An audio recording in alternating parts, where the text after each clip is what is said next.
Cześć, dziś przychodzę do Was z sałatką z surowego brokuła. Miks składników jest dość nieoczekiwany, ale uwierzcie mi, super to razem współgra. Czego będziemy potrzebować do przygotowania tej sałatki?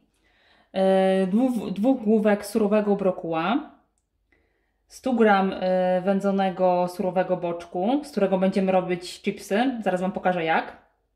1 czerwonej cebuli, 2 łyżek majonezu i 2 łyżek jogurtu lub śmietany, 100 g suszonej żurawiny, około 50 do 100 g pestek słonecznika, które będziemy również podprażać, 2 łyżki octu, 2 łyżki cukru oraz pieprz i sól do smaku. Od czego zaczynamy?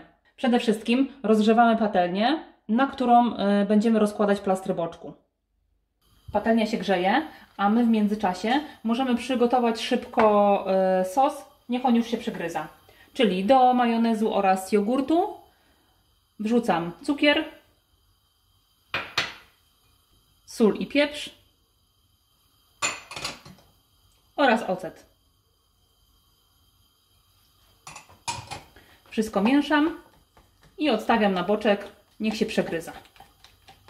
Na rozgrzaną patelnię nakładam plastry boczku, oczywiście bez żadnego dodatkowego tłuszczu.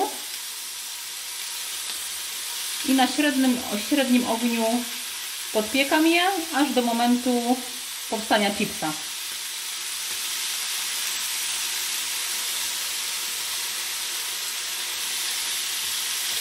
Ogień nie może być za duży, żeby nam się boczek nie spalił.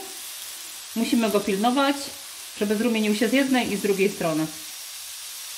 Gdy boczek ładnie się zarumienił, przekładamy go na drugą stronę. Następnie ściągniemy go z ognia do ostygnięcia. On zrobi się takim fajnym, kruchym chipsem, a na końcu będziemy go wkruszać do sałatki. Na patelnię po boczku wsypuję słonecznik. Będziemy go prażyć. No i zajmujemy się gwiazdą wieczoru, czyli brokułem.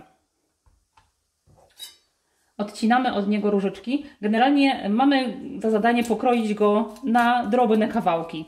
Jest to surowy brokuł. Przed użyciem starannie go opłukałam w ciepłej wodzie.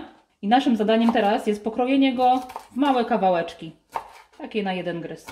Korzeń też możemy użyć, ten taki bliższy gałązkom, krojąc go na jeszcze mniejsze kawałki. Żeby on nie był łykowaty. Oczywiście łykowaty korzeń odrzucamy, ale ten bliski gałązkom nadaje się spokojnie do użycia.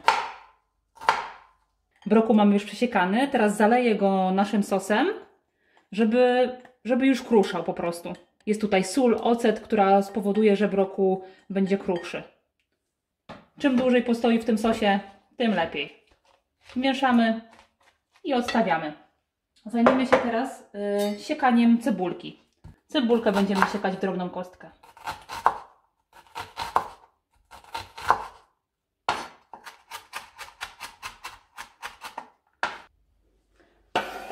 Cebulka ląduje w misce.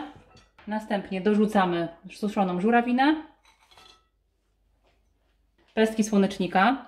Prażyłam je na patelni po boczku, tak że zebrały jeszcze wszystkie smaki i aromaty z patelni. Oraz wkruszamy, jak widzicie, boczek się zrobił fajnym chipsem, wkruszamy do sałatki chipsy boczku.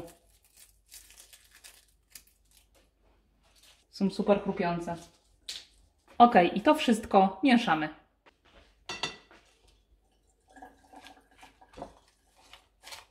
Tak wygląda gotowa sałatka. Najlepiej smakuje, gdy przegryzie się co najmniej godzinę w lodówce, a naprawdę najlepiej na drugi dzień. Warto ją spróbować choćby ze względu na te oryginalnie dobrane składniki. Jest naprawdę przepyszna. Zachęcam Was do komentowania, dzielenia się wrażeniami w komentarzach i do zobaczenia w następnych filmikach.